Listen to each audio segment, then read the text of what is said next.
자, 이제 좀 재밌는 걸 해볼 때가 됐습니다.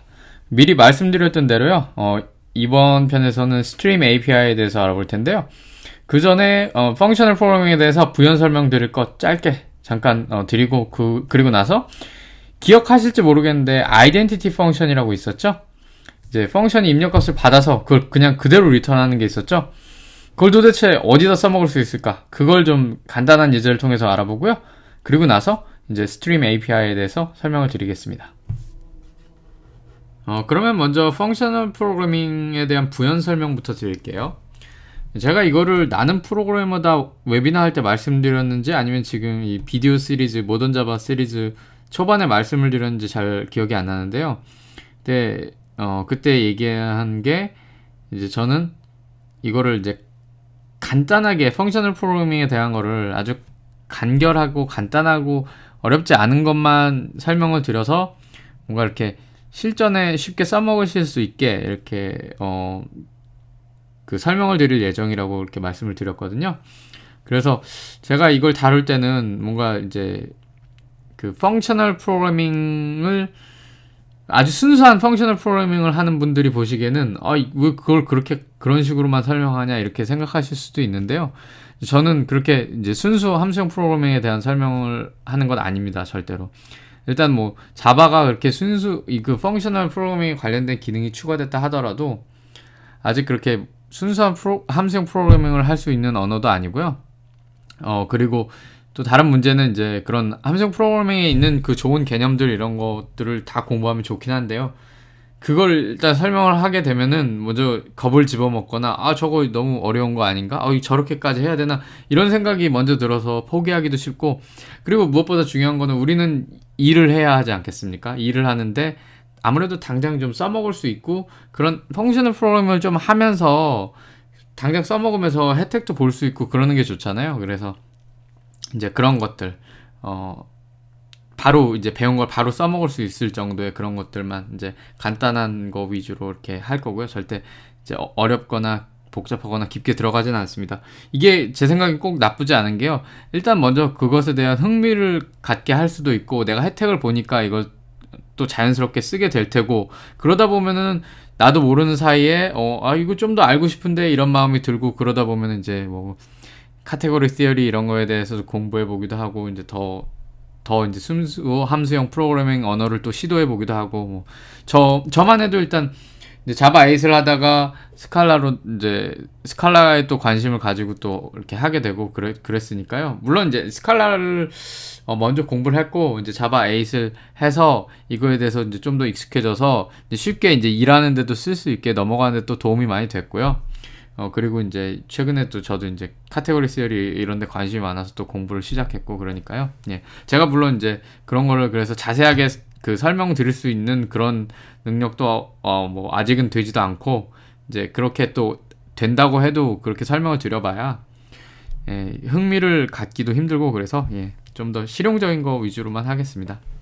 자, 그래서 이제 초반에 이제 제가 말씀드렸던 게 이 펑셔널 프로그래밍 얘기할 때 펑션 이제 함수에 대해서 말씀을 드릴 때 했던 게 어떤 하나의 입력값에 대해서 항상 결과값이 같다고 이렇게 말씀을 드렸잖아요. 근데 이 i는 좀 다른 걸로 해볼게요. 이제 흔히 이 펑셔널 프로그래밍에서는 x로 할게요. 왜냐면 i 같은 경우에 이제 아이덴티티 펑션을 나타낼 때 많이 쓰기도 하거든요. 그래서 이제 이거는 지우고요. 이 펑셔널 프로그래밍에서 입력값이 있을 때 이제 그걸 어떤 함수에 적용을 시키면은 결과값은 항상 이 입력값에 대해서는 항상 같은 결과값이 나온다 이런 말씀을 드렸어요. 그래서 뭐 x1이 있다 할 때 r1이고 x2가 있을 때 r2면은 이거는 지금 이렇게 해도 r1이 나오고 일주일 뒤에도 r1이 나오고 10년 뒤에 x1을 해도 r1이 나온다. 그렇게 되는 거예요. 이것도 마찬가지고요. x2일 때 항상 r2가 나온다. 어떤 입력값에 대해서 그 결과값은 항상 같다. 근데 이 얘기가 꼭 이런 말은 되지는 않아요. 그러니까 예를 들어서 여기 R이 아니고요. 이제 볼게요. 여기 X3가 있을 때 이거의 결과값이 R2가 나올 수가 있어요. 이게 가능합니다. 그래서 이 얘기는 하나의 입력값에 대해서 유일한 결과값이 이 결과값이 유일해야 된다는 건 아니고요. 항상 같은 게 나오긴 해야 되는데 다른 입력값이 이 x3라는 입력값이 x2와 같은 결과값을 가질 수는 있어요. 이거는 됩니다. 항상 일정하기만 하면은 x3에 대해 x3 뭐 펑션 fx3 했을 때 결과값이 항상 r2가 나오면 돼요. 항상 r2가 x2 했을 때도 항상 r2가 나오겠죠. 예. 이렇게 될 수는 있습니다. 그러면 하나 입력값에 대해서 결과값은 동일하게 되는 거죠. 하지만 이런 건 안 돼요. 입력값이 있는데 어떤 경우에는 R1이고 또 다른 경우에는 R2예요. 지금 하니까 R1 나오고 한 10분 있다 하니까 R2 나오고 이거는 안 됩니다. 이러면은 이 입력값을 가지고 결과값을 알 수가 없죠. 예측이 불가능하고 함수형 언어라는 거는 어떤 추론이 명확하고 그래야 되는데 동일 입력값에 대해서 결과값이 다르다는 거는 말이 안 되는 거죠. 예.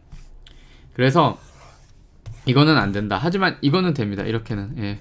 유랑 이제 항상 동일한 값만 나오면요. 그래서 이런 일을 하는 함수가 어떤 게 있는지 한번 뭐 예를 들어볼까요? 도대체 어떤 게 입력값이 다른데 같은 결과값이 나오는 그런 게 있을까? 이런 거 생각하실 수 있잖아요. 그보다 먼저 이제 그래서 이 함수형 언어라는 거는 예를 들어서 이제 이 fx가 뭐 이런 게 있을 수 있잖아요. x times 2 하면은 이제 2배 하는 함수잖아요. 2배 시키는. 그래서 이제 함수형 펑셔널 프로그래밍에는 이제 substitution 모델이라는 게 있는데요. 그래서 이 변수를 이제 실제 값으로 대입을 해도 이게 성립을 한다. 이런 게 있거든요. 이걸 substitution 모델이라고 그러는데 이렇게 지금 x를 제가 다 3으로 다 치환을 했잖아요. 근데 이게 성립을 하죠. 이게 이제 6이 되는, 그쵸? 예, 그러면은 f3는 6이다. 이게 맞게 되는 거죠. 이런 게 있습니다. 예.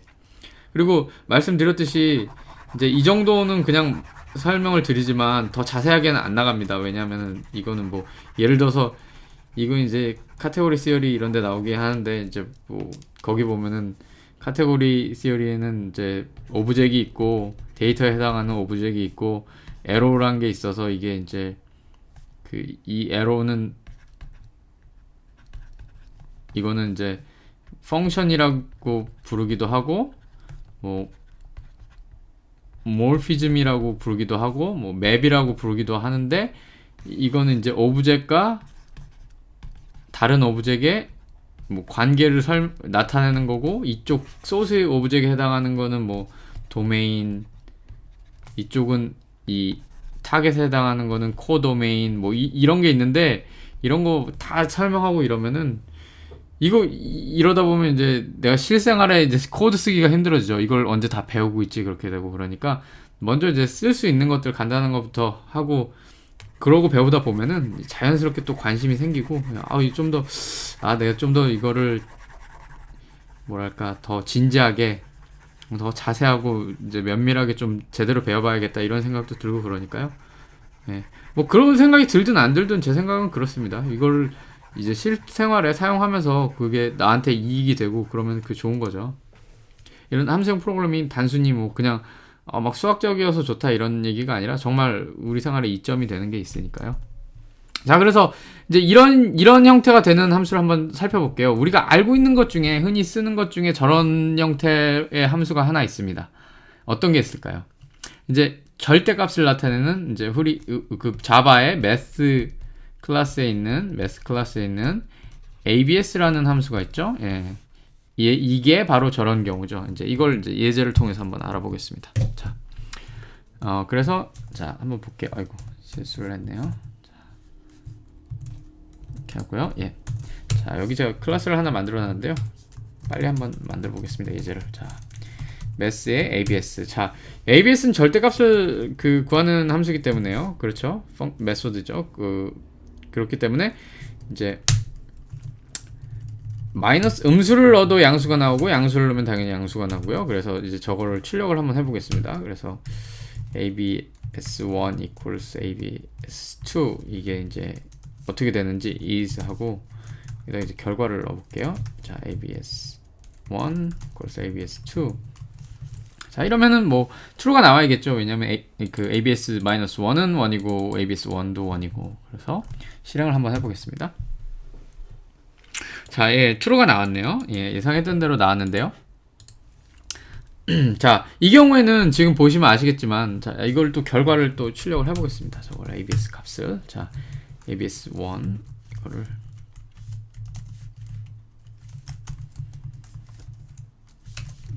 자, 됐고요. 이제 출력을 해보면은 둘 다 1이 나오겠죠? 1이. 예.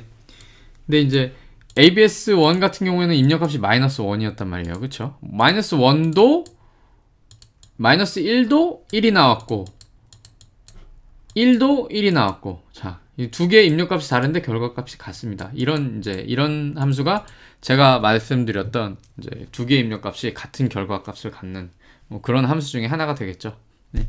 꼭 두 개 아니라 뭐 세 개, 네 개, 여러 개가 같은 값을 가질 수도 있죠. 그런 경우도 있죠. 예. 근데 사실 이 ABS라는 함수는 우리가 그 펑셔널 프로그래밍에서 말하는 그런 함수의 조건을 만족시켜 주지 못해요. 이건 좀 문제가 있습니다. 왜 그러냐? 자, 이거 보여드릴게요. 이거를 여기다 놓고 이제 min int 해서 이제 인티저 이제 그 인티저의 가장 작은 값을 이제 ABS 함수에 한번 넣어 볼게요. 그러면은 이거는 결과가 자, min int 하고요. 이제 뭐 ABS 함수니까 예, 양수가 나와야겠죠, 당연히. 근데 실행을 해보면요, 음수가 나옵니다. 음수가 나왔죠. 이렇게 된 이유는 이제 이거는 이제 자바의 인티저가 32비트죠. 그 32비트 그 인티저죠. 숫자인데 32비트잖아요.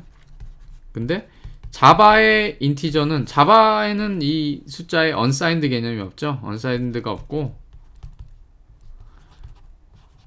unsigned int라는 게 없고 다 signed죠.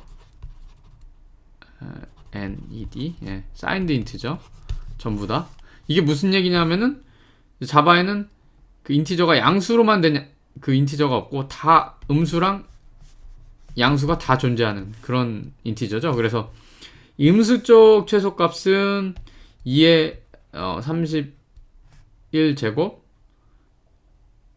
미 되고, 그리고 이제 2의 31제곱한 거에 마이너스 붙이는 거죠. 양수 쪽은 2의 31제곱에 마이너스 1. 이 마이너스 1은 0 때문에 이제 다 0으로 채워진 그 32개의 비트가 다 0으로 채워진 숫자가, 예? 그게 이제 0에 해당하죠. 그래서 양수 쪽을 표현할 그런 이제 그 비트를 하나 잃기 때문에 이렇게 됩니다. 그게 무슨 얘기냐면은 그 이 인티저 min 밸류는 이 인티저 맥스 밸류보다 하나가 더 작다는 얘기죠. 그러니까 절대값으로 보면 하나가 더 큰 거죠. 예. 그러니까 이게 지금 보시면은 두 개를 값을 같이 보여드리면서 한번 얘기를 해보죠. 그래서 저렇게 나오면은 읽기 불편하니까 자 이렇게 해서 min하고 max를 다 같이 출력해 볼게요. 제가 이거를 이렇게 할 게 아니라 자 이렇게 해서 이제 처음 거는 미니멈, 뒤에 거는 맥시멈 이렇게 해서 출력을 해보면요.